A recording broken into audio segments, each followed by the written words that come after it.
আসসালামু আলাইকুম। আমরা বর্তমান প্রেক্ষাপটে চলমান ঘটনাকে কেন্দ্র করে কয়েকটি প্রশ্নের উত্তর খোঁজার চেষ্টা করব, যেগুলো বারবার উত্থাপিত হচ্ছে। বর্তমানে চলমান মার্কিন যুক্তরাষ্ট্র ও ইসরায়েলের সহিত ইরানের যুদ্ধে শিয়া হওয়ার কারণে ইরানকে সমর্থন দেয়া যায় কিনা? প্রশ্ন এক। প্রশ্ন দুই, শিয়ারাও ইহুদি থেকে শিয়ারা ইহুদি থেকে ও খারাপ, একথা কতটুকু যৌক্তিক? আসলে শিয়া কারা, শিয়া কি? তারপরে হলো শিয়াদেরকে মুসলিম বলা যায় কিনা? এই যে এখন এই প্রশ্নগুলো দেখা দিয়েছে, সেই প্রশ্নগুলোর উত্তর আমরা খোঁজার চেষ্টা করব। কথা হচ্ছে,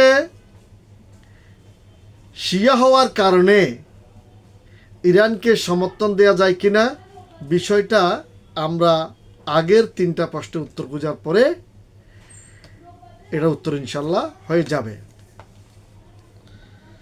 তারপর হলো শিয়ারা ইহুদি থেকেও খারাপ, কোনো কোনো মৌলানা এই কথা বলেছেন। এই প্রশ্নের উত্তর আমরা খোঁজার চেষ্টা করব।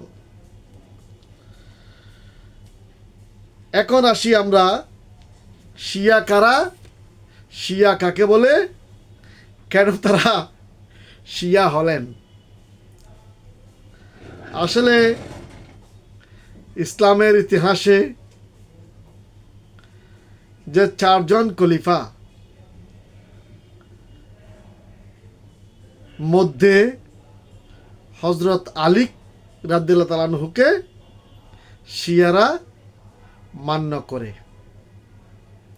বাকি তিনজনকে তারা মান্য করে না। এটা হচ্ছে আমাদের সুন্নি মৌলানা মৌলবীদের, আমাদের সুন্নি জনগোষ্ঠীর দাবি। এখন কথা হচ্ছে, তারা কেন হযরত আলী রাদিয়াল্লাহু তাআলা আনহুকে মান্য করে বা অপর তিনজনকে মান্য করে না?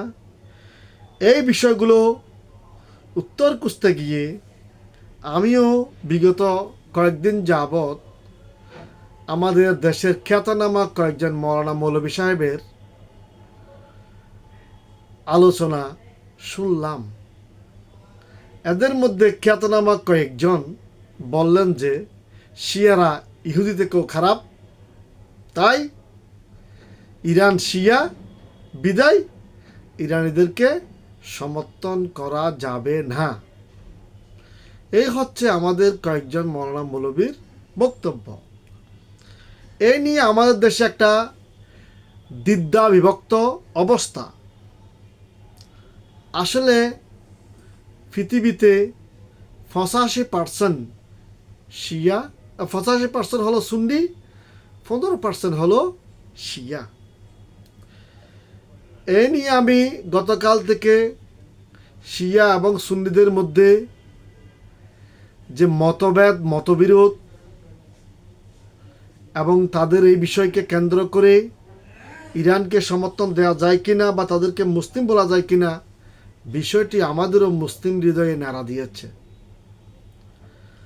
আমি বিষয়টা ভেবে দেখেছি, চিন্তা করে দেখেছি এবং এই বিষয়ে বিভিন্ন ইসলামী স্কলারদের বই পর্যালোচনা করেছি, শিয়াদের মতবাদও দেখেছি। তারা কি আসলে মুসলমান,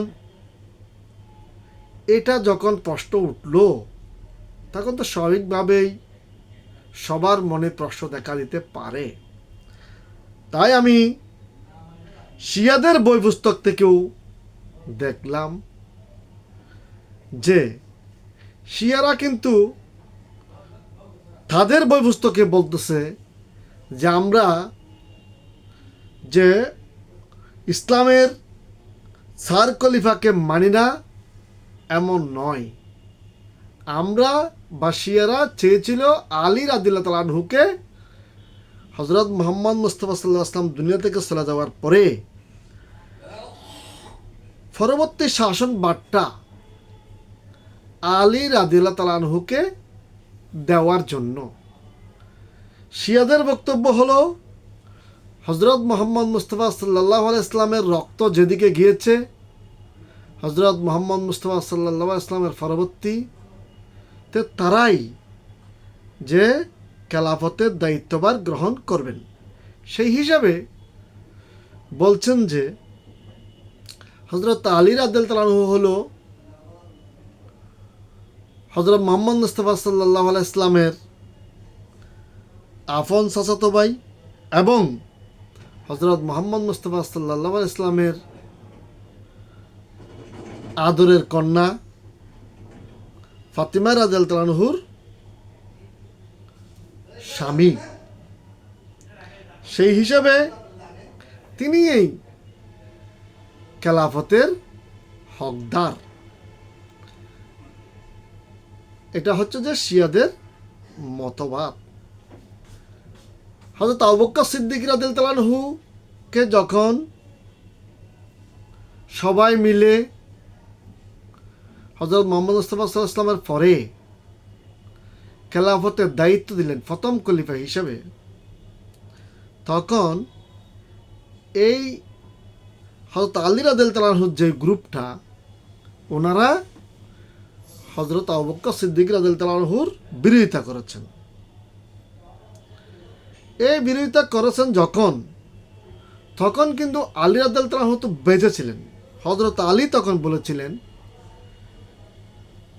যে আমি যদি মেনে নিতে পারি, তোমরা কেন মানতে পারবে না? তাহলে ওনারা হযরত আলী যখন মেনে নিয়েছে হযরত আবু বকর সিদ্দিকীকে, তাহলে এখন হযরত আলীর সমর্থকরা না মানার কি আছে? সুতরাং কিন্তু ইতিহাসে হযরত আলীর যারা সমর্থক, তারা হলেন শিয়া হিসেবে পরিচিত।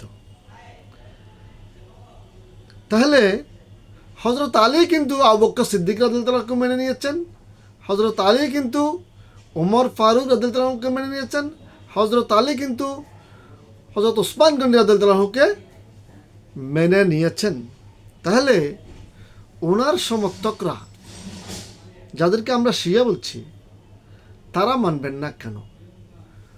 শিয়াদের বক্তব্য তো সেটা কিন্তু আছে, যে আমরা প্রথমে হয়তো বিরোধিতা করেছিলাম যে কাদেরকে, আবু বকর সিদ্দিক রাদিয়াল্লাহু তাআলার বিরোধিতা করেছিলাম এই কারণে যে আমরা মনে করেছিলাম যে খেলাফতের প্রথম এবং প্রধান হকদার হলো, যেহেতু হযরত মুহাম্মদ মুস্তাফা সাল্লাল্লাহু আলাইহি ওয়াসাল্লামের বংশগত কারণে এবং আত্মীয়তা সূত্রে আলী রাদিয়াল্লাহু তাআলা আনহু প্রাপ্য। সে কারণে আমরা সেটা চেয়েছিলাম, বা আমাদের আগের প্রজন্ম চেয়েছিল। কিন্তু পরবর্তীতে যখন হযরত মুহাম্মদ সাল্লাল্লাহু আলাইহি ওয়াসাল্লাম নিজেই, হযরত আলী রাদিয়াল্লাহু তাআলা আনহু নিজেই যখন মেনে নিয়েছেন আবু বকর সিদ্দিক রাদিয়াল্লাহু তাআলা আনহুকে, তাহলে আমরাও এক্ষেত্রে আর বিরোধিতা করলেও সেটা আর বিরোধিতা হচ্ছে না। যাই হোক, তাদের বক্তব্য হলো সেটাই। কিন্তু ইসলামে ইতিহাসে যে হযরত আলী রাদিয়াল্লাহু তাআলা আনহু অনুসারীদেরকে শিয়া হিসেবে চিহ্নিত করা হয়। এখন শিয়াদের বক্তব্য হলো, আমরা কোরআন মানি, আমরা হাদিস মানি, আমরা যে পবিত্র মক্কা আমাদের পবিত্র ভূমি, আমরা তীর্থভূমি সেটা মানি, মদিনা আমাদের পবিত্র হযরত মুহাম্মদ মুস্তাফা সাল্লাল্লাহু আলাইহি ওয়াসাল্লামের যে রওজা সেটা আমরা মানি, এবং বাইতুল মুকাদ্দাস আমরা মানি।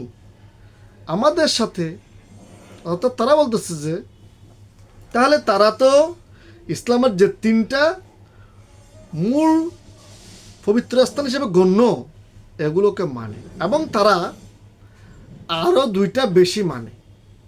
সেটা হলো কি, তাদের সাথে সুন্নিদের পার্থক্যটা হলো আরবীয় সুন্নিদের সাথে, যে শিয়ারা কিন্তু আরও দুই জায়গাকে প্রাধান্য দেয়। তা হলো যেখানে কারবালার ময়দানে শহাদায়ে কারবালা ঘটনা যেখানে ঘটেছিল, তারপরে কুফা মসজিদ যেখানে ঘটনাটা ঘটেছিল, মসজিদটাকে প্রাধান্য দেয়। তারপরে অর্থাৎ হজরত আলী রাদিয়াল্লাহু আনহু এবং ইমাম হাসাইন হোসাইন রাদিয়াল্লাহু আনহুকে কেন্দ্র করে তারা কিছু সুন্নিদের থেকে বেশি করে, এবং তারা 10 মুহররম যে কারবালার দিন, সেদিন তারা এটাকে বিশ্বের অন্যান্য মুসলিম থেকে আর একটু ভিন্নভাবে তারা সেটা পালন করে, জাঁকজমকপূর্ণভাবে, বা তারা শোক দিবস হিসেবে 10 মুহররমে নিজেদের গায়ে নিজেরা আঘাত করে বা ওইভাবে তাজিয়া মিছিল করে বিভিন্ন ধরনের শিয়ারা করে। এখন কথা হচ্ছে, শিয়ারা নামাজ পড়ে কিনা, শিয়ারা রোজা রাখে কিনা, শিয়ারা কোরআন মানে কিনা। শিয়ারা নামাজ পড়ে, শিয়ারা রোজা রাখে, শিয়ারা কোরআন মানে, শিয়ারা হজ করে, শিয়ারা জাকাত দেয়। এখন আপনি যদি শিয়ারা মুসলমান নয় বলে ঘোষণা করেন, আপনি যদি বলেন যে শিয়ারা ইহুদির থেকেও খারাপ, তাহলে ইহুদিরা কি মক্কায় হজ করতে যায় না। শিয়ারা কিন্তু হজ করতে যায়। অর্থাৎ ইরানিদেরকে আপনি শিয়া বলতেছেন, তাহলে ইরানিরা হজ করতে যায় কিনা, এই প্রশ্নের উত্তর আপনাকে খুঁজতে হবে। এবং ইরানকে হজে যাওয়ার ক্ষেত্রে বাধা নিষেধ দেওয়া হয়েছে কিনা, এই প্রশ্নের উত্তর আপনাকে খুঁজতে হবে।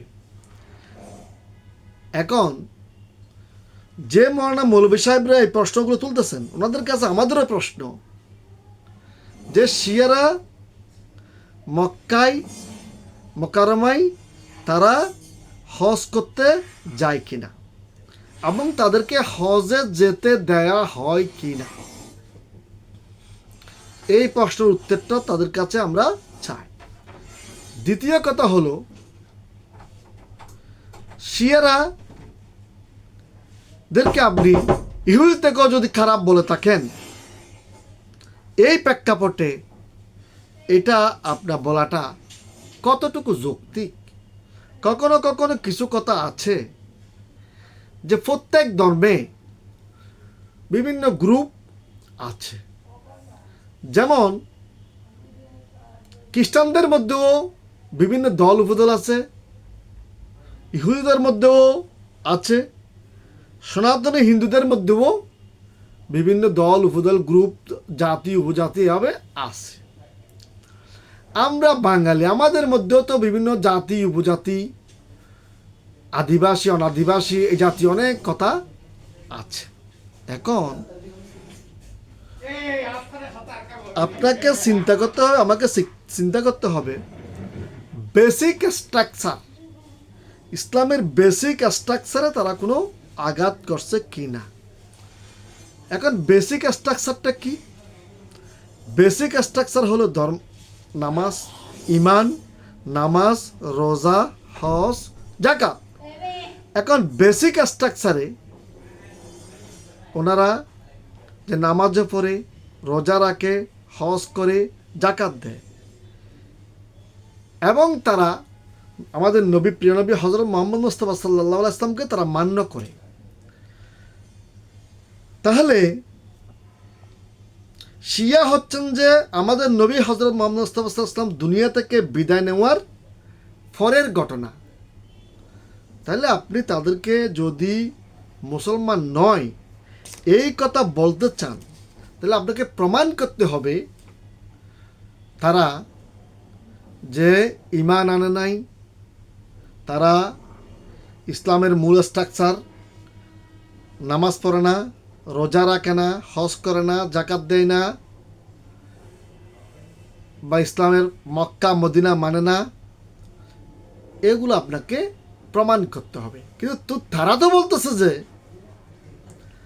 আমরা ঈমান এনেছি ইসলামের উপরে, আমরা আল্লাহ এক, লা ইলাহা ইল্লাল্লাহ মুহাম্মদ রাসূলুল্লাহ এই কথায় বিশ্বাস করি, এই কালেমায় বিশ্বাস করি, এবং সেটার জন্যই তো আমরা লড়ছি যে আজকে আমেরিকার শত্রু বা রাশিয়ার শত্রু, ইসরায়েলের শত্রু আমরা কি জন্য? আমরা তো ইসলামের জন্য কাজ করতে গিয়ে, ধর্ম পালন করতে গিয়ে আজকে তাদের শত্রু আমরা হয়েছি। যাই হোক, কথা হচ্ছে আমাদের মৌলানা মৌলবীরা যারা মাদ্রাসা থেকে ধর্মীয়ভাবে গভীর পাণ্ডিত্য জ্ঞান অর্জন করেছে, আমরা মনে করি ওনারা অনেক বেশি বুঝেন। কিন্তু কথা হচ্ছে কেন যে এই প্রশ্নগুলো এখন ওনারা তুলতেছে, এটা আমাদের প্রশ্ন। কারণ এখন একটা যুদ্ধ চলতেছে। কার সাথে যুদ্ধ চলতেছে? যে মার্কিন যুক্তরাষ্ট্রের মতো বিশ্বের অন্যতম পরাশক্তি, বলতে গেলে এক নাম্বার পরাশক্তি মার্কিন যুক্তরাষ্ট্র সরাসরি হামলা করেছে ইরাকের উপরে, ইরানের উপরে, এবং সেই সাথে মার্কিন যুক্তরাষ্ট্রের সহযোগী রাষ্ট্র ইসরায়েল একযোগে হামলা করেছে, এবং আমাদের আরব রাষ্ট্রের কিছু কিছু রাষ্ট্র তাদেরকে গাঁঠি দিয়েছে। যাই হোক, কথা হচ্ছে প্রত্যেকে তাদের বিবেচনা অনুসারে কাজ করে।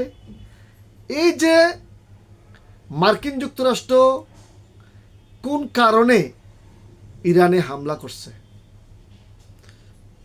ইরানের সর্বোচ্চ নেতা আয়াতুল্লাহ খোমেনিকে হত্যা করেছে, এই প্রশ্নটি যখন আসছে, তারা যখন মরিয়া যুদ্ধের জন্য, এখন আমাদের দেশের একটা গ্রুপ, একদল মৌলবী মৌলানা শিয়া সুন্নি কথা তুলে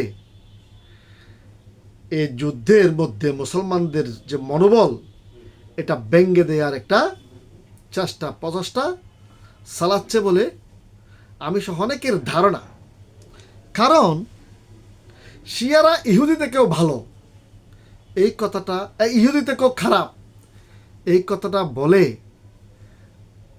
আপনি প্রকারান্তরে ইহুদিদেরকে সাপোর্ট করলেন,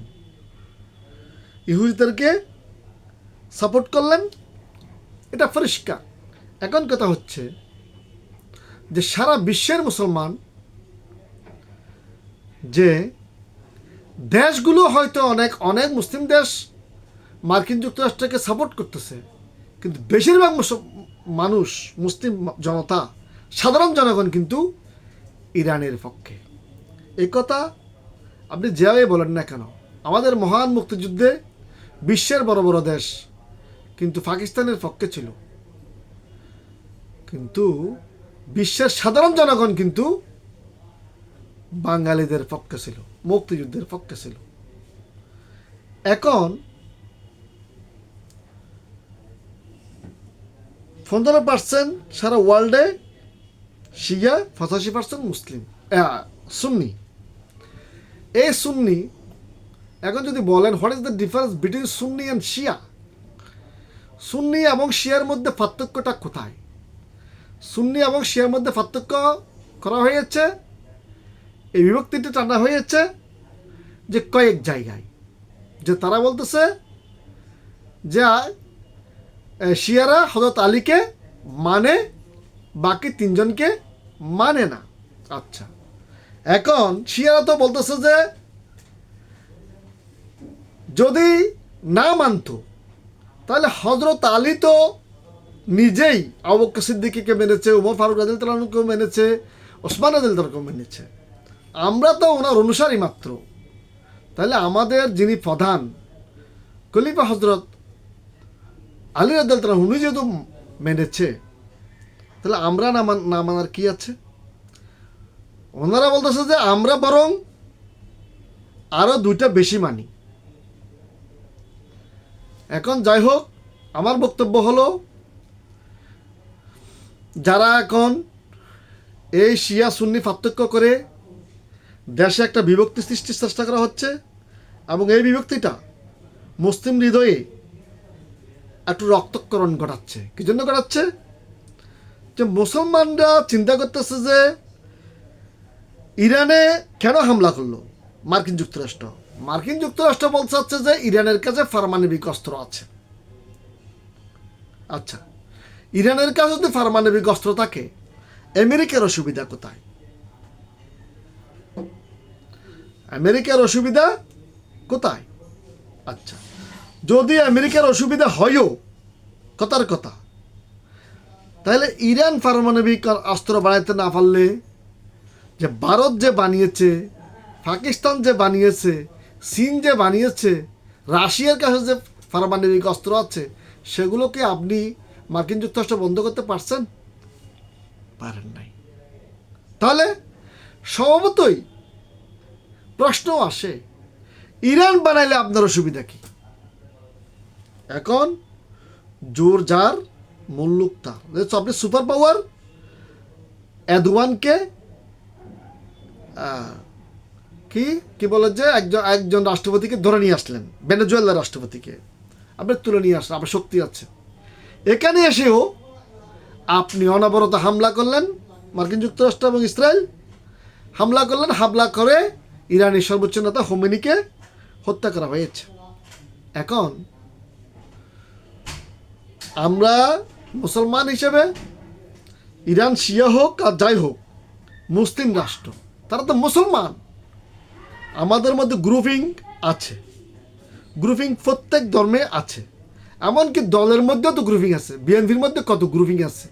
এবং আমাদের বোয়ালখালীতে সুফিয়ান গ্রুপ, আবু সুফিয়ান গ্রুপ বা আসাদুল্লাহ গ্রুপ, এইভাবে তো অনেক গ্রুপ আছে। এখন ওনারা দুজনেই এমপি হয়ে গেছিল, মাননীয় এমপি সাহেব বলতে হবে। যাই হোক, এগুলো হচ্ছে যে এমনি বলার জন্য বলা, উদাহরণস্বরূপ। কথা হচ্ছে এখন, তাহলে গ্রুপ নাই কোথায়? পরিবারের 60টা সন্তান থাকলে 60জন সবাই বাবাকে ভালোবাসে এমন কোনো কথা না। দুজন দেখবেন যে মায়ের পক্ষে, দুজন বাবার পক্ষে, এরকমের হচ্ছে। তাহলে এখানে এই মতপার্থক্যটা অনেক জায়গায় আছে। এখন যেহেতু মার্কিন যুক্তরাষ্ট্রের সাথে একটা যুদ্ধ চলতেছে সুপার পাওয়ারের সাথে, ইসরায়েলের সাথে, ইসরায়েল হচ্ছে যে মুসলমানদের একটা অন্যতম শত্রু রাষ্ট্র হিসেবে চিহ্নিত। তারা বারে বারে ফিলিস্তিনে হামলা করে। এমনকি ইসরায়েলের তো সাধারণ জনগণ এই যুদ্ধকে সমর্থন করতেছে না বলে শোনা যাচ্ছে। ইসরায়েলের সাধারণ জনগণ বলতেছে যে আমরা এভাবে যুদ্ধ করতে করতে আমাদের ছেলেমেয়েরা মানুষ হবে কবে? কারণ সবসময় যদি একটা রাষ্ট্র যুদ্ধের মধ্যে ডুবে থাকে, তাহলে সে জাতি, সেই দেশ আর উন্নতি করতে পারে না, আর নিরাপত্তা ক্ষুণ্ণ। ইরানে হামলা করছেন, আয়াতুল্লাহ হোমেনিকে হত্যা করছেন, বা ইরানে আরও শিশুকে হত্যা করেছেন, সাধারণ জনগণকে হত্যা করেছেন। এখানে গার্লস স্কুলে হামলা করে অনেক শিশু ছাত্রছাত্রী হত্যা করেছেন, হাসপাতালে হামলা করেছেন, যেগুলো ইন্টারন্যাশনাল ল কভার করে না।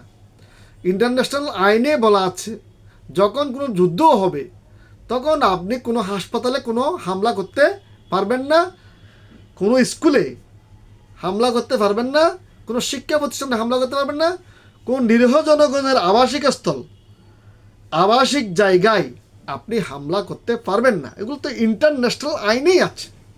তাহলে আপনি বিশ্ব মুরল বলে আপনি ইন্টারন্যাশনাল আইন মানতেছেন না। যাই হোক, এখন ওনারা মানতেছেন না সেটা বড় কথা নয়। এখন আমাদের দেশের